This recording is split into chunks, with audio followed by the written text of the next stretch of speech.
Welcome to Tipsy Books, The Adventure of Pinocchio. Chapter 1. Centuries ago there lived a king, my little readers will say immediately. No, children, you are mistaken. Once upon a time there was a piece of wood. It was not an expensive piece of wood, far from it. Just a common block of firewood, one of those thick solid logs that are put on the fire in winter to make cold rooms cozy and warm. I do not know how this really happened, yet the fact remains that one fine day, this piece of wood found itself in the shop of an old carpenter.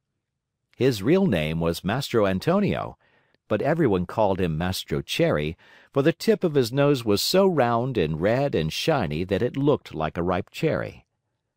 As soon as he saw that piece of wood, Mastro Cherry was filled with joy.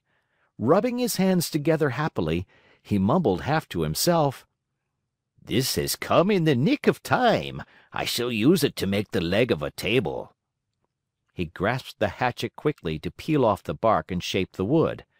But as he was about to give it the first blow, he stood still with arm uplifted, for he had heard a wee little voice say in a beseeching tone, "Please be careful.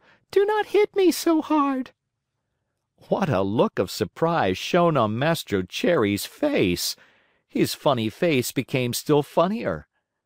He turned frightened eyes about the room to find out where that wee little voice had come from, and he saw no one. He looked under the bench. No one. He peeped inside the closet. No one.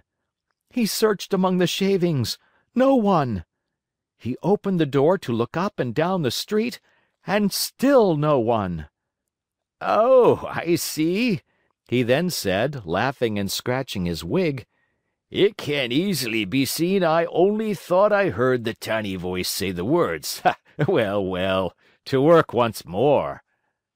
He struck a most solemn blow upon the piece of wood. "Oh, oh, you hurt!"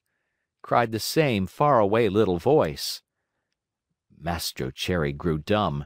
His eyes popped out of his head, his mouth opened wide, and his tongue hung down on his chin. As soon as he regained the use of his senses, he said, trembling and stuttering from fright, "Where did that voice come from, when there is no one around?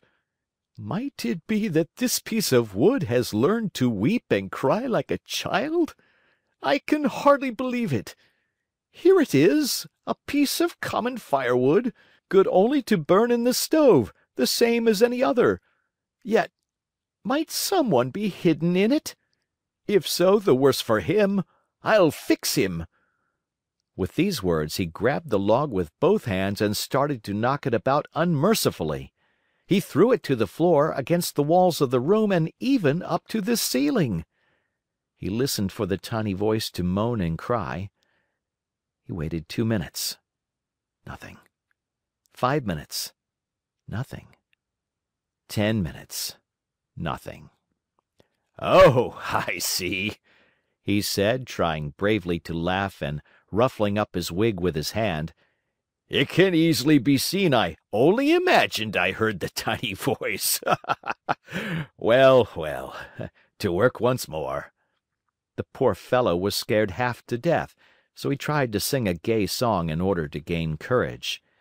He set aside the hatchet and picked up the plane to make the wood smooth and even, but as he drew it to and fro, he heard the same tiny voice. This time it giggled as it spoke. "Oh, stop it! Oh, stop it! You tickle my stomach!" This time poor Mastro Cherry fell as if shot. When he opened his eyes, he found himself sitting on the floor. His face had changed. Fright had turned even the tip of his nose from red to deepest purple.